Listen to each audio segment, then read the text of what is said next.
Алло.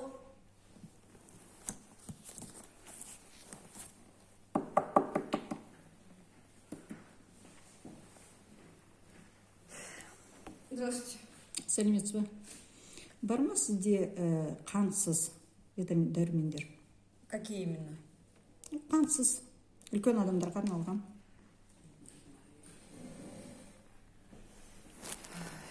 Диабетон. Ой, для диабетиков, да?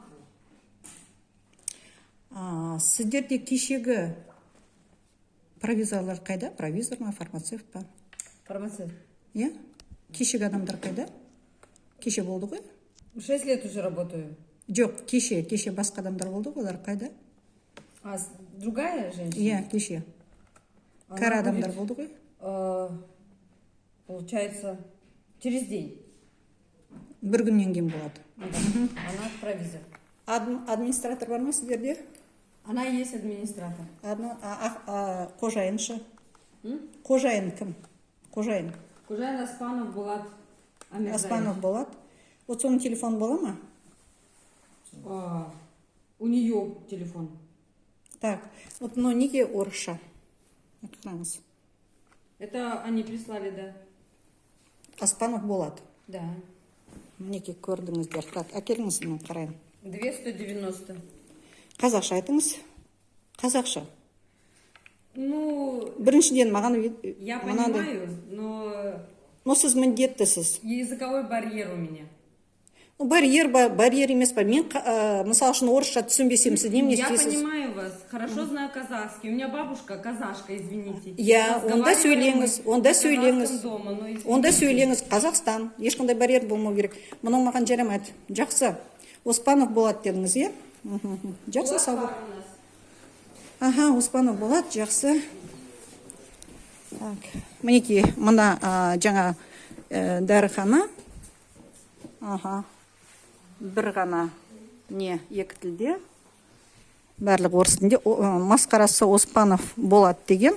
Мәңгүрт па, енді Мамбет па, қазақ емес, қазақ текші.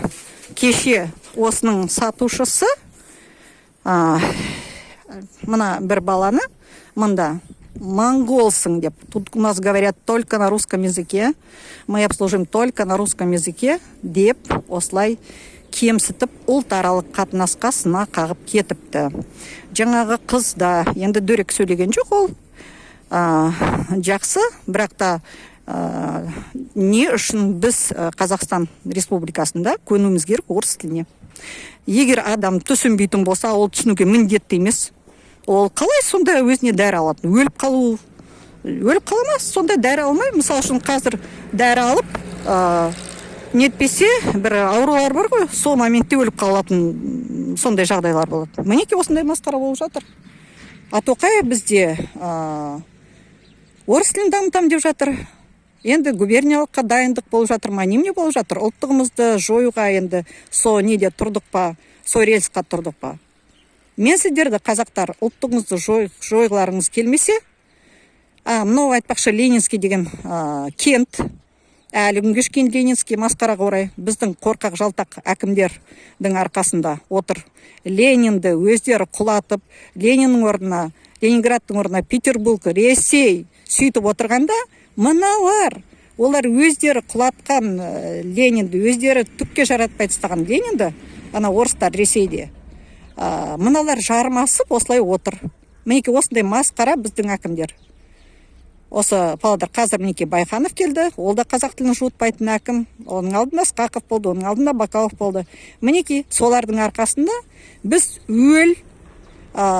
немнесте бір қазақ тілінде біз қызмет ала алмаймыз. Біз өліп қаламыз, бірақ та қазақ тілінде бізге қызмет жоқ, көрсетілмейді.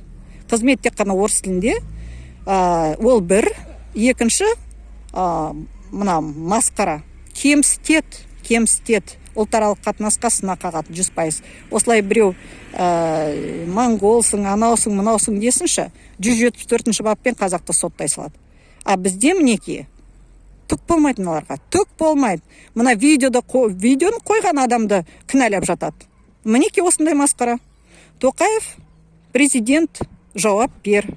осының барлығына ең басты кінәлі Тоқаев бізде.